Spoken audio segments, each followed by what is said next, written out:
Good morning. What day is it? It's Friday. Friday. So I've been off yesterday and today because schools have MEA. Yeah, and I'm back where I left you yesterday. I'm at the library to do stuff. If you write me an email, just know right now I'm only checking them when I'm at the library. So if I don't write you right away, that's why. It's when I get to the library. And I don't even put in, this is how paranoid I am.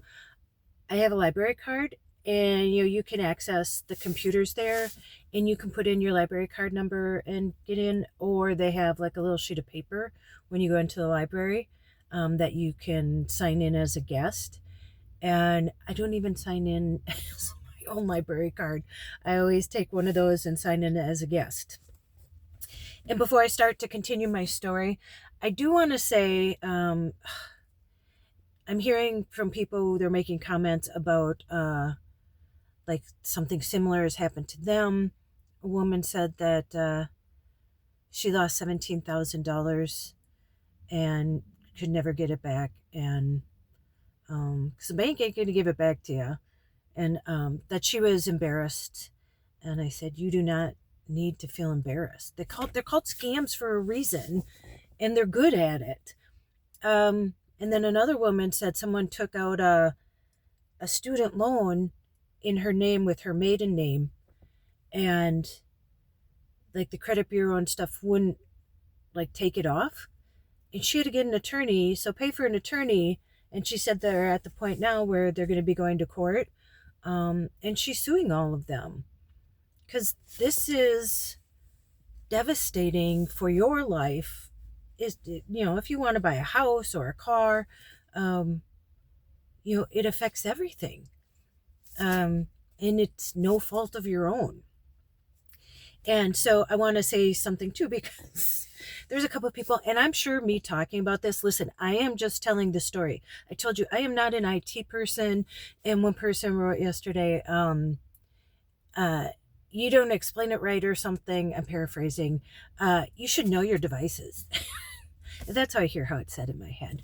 And then, other people are like, I don't understand how that can happen. Listen, same. I don't know how it happens. It would be like me telling you to tattoo somebody's eyebrows on, and you should know how to do that.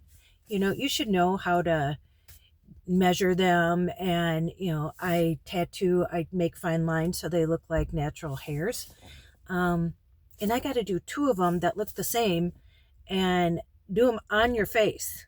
So me explaining that to you is like you trying for me to think that I should just know how this all works. Because I can tell you, I don't. And I can guarantee you over 80% of the population does not know. I use my phone, I use my computer. That's why you have IT people. It's a specific position, a company, because they deal with that stuff, because you don't know how to do it. Not something I was even interested in knowing. I got enough that I need to know up here. There's not enough room for all that. And I as far as using it, my phone and stuff, I honestly don't care how it works. It just works. But now this has forced me to look into how this works. So if I'm explaining something wrong, if I'm saying it wrong, if I don't know what I'm talking about, as far as saying hackers or whatever I'm explaining and it's technical, just know I don't know. I don't know how they did it. I don't know how they do it. You may know how they got in there. You may know. I don't know anything about the iCloud. I don't know anything about all that. But what we're not going to do here is shame anybody. And, I looked it up, and I'm going to read you this, because you shouldn't shame the victim. And I know some people are like, oh, I would never fall for that. These romance scams and stuff. Then I hope it never happens to you, because it's not like these people are going in, or me, I'm a victim, that you go in and say, Yeah, steal money from me. I don't know.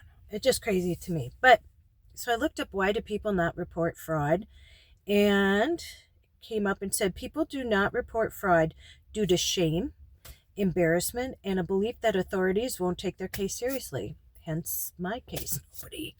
I'm fighting for myself. And some woman said too, oh, it should be easy to get it back. Well, I'm happy that that was your scenario. It hasn't been for me and for other people too. So again, happy if that's it. But you can't say because of your situation that other people, um, you know, have it the same or are dealing the same with it or even know how to move forward. You may be more techie and more knowledgeable. I digress. Other factors include not knowing how to report it, not thinking it will make a difference, fear of retribution, or a desire to protect the relationship with a perpetrator, especially if it's a family member. And you know what I've been through with my sister and, you know, taking that money from my mom. And again, especially if it's family, it's even more shameful, and I felt all these things in all of this. Psychological and social factors. Shame and embarrassment. Victims also often feel humiliated for being deceived and may fear being seen as unintelligent or gullible. Guilty. And then, I felt too like I was like a leper because, once I told people, I'm like, yeah, I got hacked and I'm having to start over and it's me. And somebody even said too, oh, do you think they're going to come after us, people who follow me on my channel? And I'm not laughing about that. I've had multiple people ask that, and they don't have your information. They got my information in a data breach.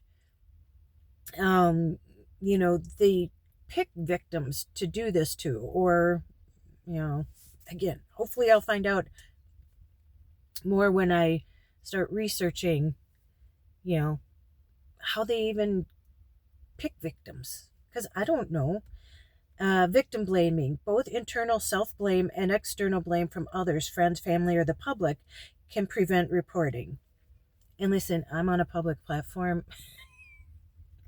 And some people, like I said, the guy, I think you ordered those yourself from Walmart. I'm a very creative person, but me telling you in detail this story, I couldn't even come up with that. I said it would make a good screenplay at some point. Let's see. Fear of consequences. Victims may fear being targeted by online bullies or the perpetrator, especially if they are in vulnerable position. And I felt that after they sent that stuff to my door. Again, I don't know if it was intimidation. I don't know. But I did feel like, oh my gosh, like maybe I shouldn't do anything. Anyway, trauma. The emotional and psychological trauma of being scammed can make the thought of reliving the experience by reporting it unbearable. And me telling you, if you can see, I get flustered. It's me reliving it and being in, it's only been like 5 weeks, 6 weeks. Practical and logistical barriers, lack of knowledge. Many people, including teenagers, some seniors, don't know they have been scammed or don't know how or where to report it. Belief in ineffectiveness. Victims often believe that reporting won't lead to a meaningful outcome, such as recovering lost funds or apprehending the criminal. And I know these criminals aren't going to be apprehended, and I've made all the reports I was supposed to, and I'm not getting any help. Complexity of cybercrime. The technical complexity of tracing online fraud can make victims feel that their report would be futile because the perpetrators hide behind layers of they're anonymous. But the consequences of underreporting. Fraudsters continue to operate undetected, creating a vicious cycle where organizations may invest more in anti-fraud measures rather than rely on law enforcement reports. There is a lack of data on the full scope of fraud, which can make it difficult to implement effective prevention strategies. So it even perpetrates it if you don't report it, because then they get away with it. And this happened, when I was at Walgreens. um People would come in and buy $500 gift cards, and we would say, listen, we think it's a scam. And they were either too afraid or they were unsure, and they would lie to us to still be able to buy them. When I worked at the county, there was this text going around about how you had an outstanding ticket, and you need to pay it online. I tell you, at least 8 to 10 people a day would come to the county and say, hey, do I have I'm here to pay this. And we're like, it's a fraud. We'll look it up, but we know that it's a fraud. You don't know. And right away, you're in defense mode, and all you want to do is get it taken care of. So anyway, back to the story. Oh, I've already talked too long. Okay, they got into my aura. I'll try and make this short. I called like 3 or 4 times, and you have to have answer like 2 questions to identify yourself, to be able for them to talk to you about your account. And I would tell them the story, like the hackers got in. And yes, it is like an oxymoron. Somebody said it too, that I bought this because I have hackers, and that's what I bought. It was for protection. And when I call them, was telling somebody the story, like, listen, they hacked my aura. And she goes, we don't deal with hackers. But isn't this the whole point? But they don't deal with people hacking into your account, because they don't know. So finally I called, and I came across this lovely, lovely woman who really helped me, and I told her a story, and I ended up like answering 2 of my identifying things, because there's some things you can't change, like your address and your social security number, pretty easy things that they have access to. But there's always different questions. So I got a very nice lady where I answered the questions correctly, and I said, listen, they took over my aura. I can't even get into it on my app. I can't get into it. I can't log into it. And so I canceled it, and I actually got all my money back, because it wasn't even a week that I had it that happened.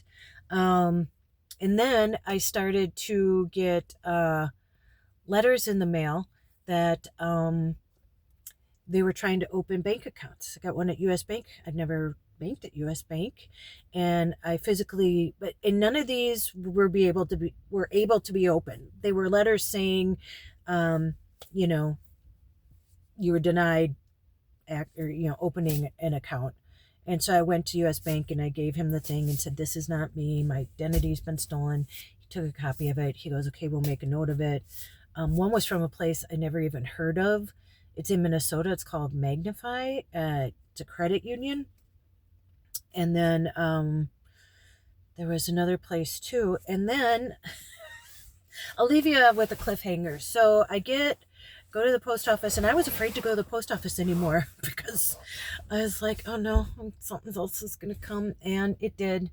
And in the meantime, I'll tell you this, because then 2 cliffhangers. So I opened an account at another bank, because I had no online banking, to where I bank. And so I opened another account. I only put a couple $100 in it, because I'm like, okay, I'm going to see. But I got a debit card. I'm like, okay, at least I can pay for some things, with this debit card. I only put like $200 in the account. So there's that. And I'll tell you what happened there in the next one. But I get a letter in the post office, and it says, oh, welcome to online banking with said bank, that the banking account they got in to begin with. And I called Charles. I was literally shaking. I'm like, how is this happening? And I called Charles, and he didn't answer. I left a message. I said, Charles, I just got a letter saying, welcome to online banking. I go, I don't have online banking. And I said, I'm literally shaking. I'm on my way there. And by the time I got there, he had gotten my message. He had called the fraud department. And that's where I'm going to leave you, because it's pretty crazy. So, okay, there we go. Maybe this is a good bedtime story for you guys to listen to at night before you go to bed. Or maybe it's a nightmare. It's my nightmare. Okay. I want to say, go out, make an adventure, no matter how big, how small. And somebody said too, like, I hope you get your channel back. And at this point, Adventures Over 50 was when I was in the van, and I'm okay with it because I kind of felt weird that I'm not in a van anymore. Like, when people see that, the name of it, they'd expect you're in a van. But if you don't know, if you're new here, I lived in the van for over 3.5 years and traveled, but I had to sell the van and stay here to take care of my mom. So I'm not in the van anymore. So, and doing the reviews, I didn't want them to be on that channel, but that's why people were reaching out to me, was because they saw the reviews on that channel. And so I always wanted to make them separate, because I want people who are really looking for that stuff to be able to go there. So, in the realm of things, it's kind of good that it's been separated, and I have this new channel. So, okay, go protect yourself. In the least, go change your passwords. Even to your home Wi-Fi. Change your passwords, change your passwords, change your passwords. Okay? And make them difficult. Make them different. Don't do what I do. All right. I'll see you tomorrow. Tomorrow's Saturday. Yeah. Okay. I'll see you then. Bye.